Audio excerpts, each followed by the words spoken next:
I met him when I was younger. We met when I was 15 and he was 14. He was already in the streets at that time. 10 years later, we ran into each other in the supermarket. To me, I don't know, this was the person I was supposed to be with at the time. Basically, he's been in the streets since he was very young, maybe 9 or 10 years old, selling drugs, gang activities, anything to make quick money. He's addicted to fast money. Majority of his life he spent in jail opposed to a free man. And, you know, that was the problem. And then I found out that he was still in the middle of a court case, and they found him guilty. He went there for 2.5 years. We have children between us. We have 8 children, so I would work.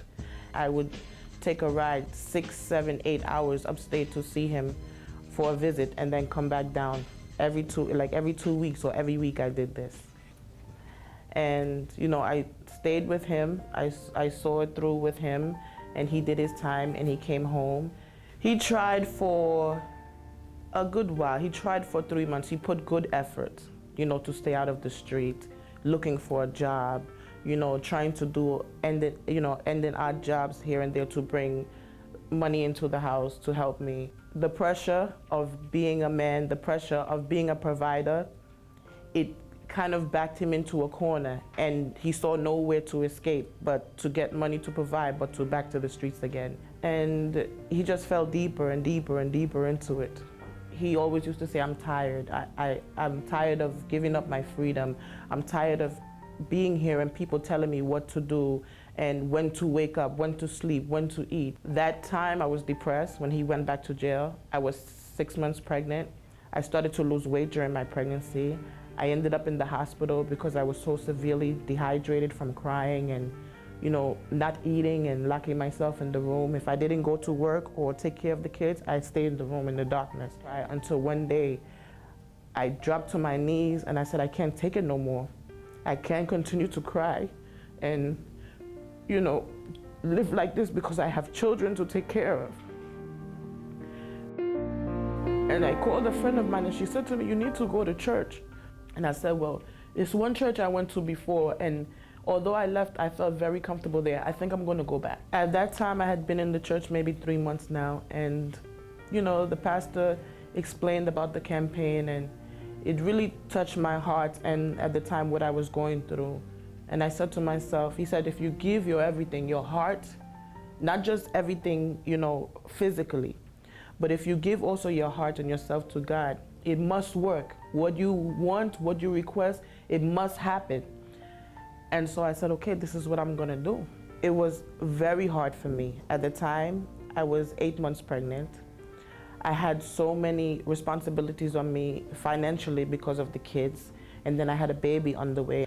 I had nothing prepared for the baby to come. So everything I made, everything I had at that time, I put on the altar, everything. I left the church that day with barely gas in the car to get home and no money, not even a penny. And I went home, but I went home feeling good. I went home feeling positive. I went home feeling strong. And I just, you know, left it behind me. Trust in God, He listens to your prayers.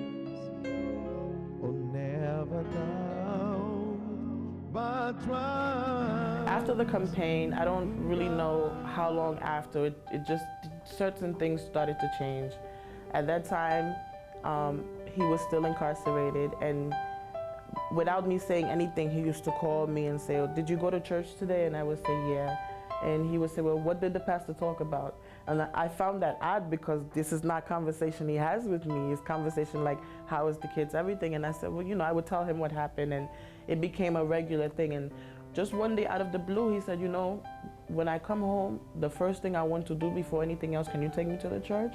After the campaign now, when he came home, as I promised him, we came right to the church that night. My baby was six days old, and I got up and I came to the church, and you know, they prayed for him, and you can see a difference in his face.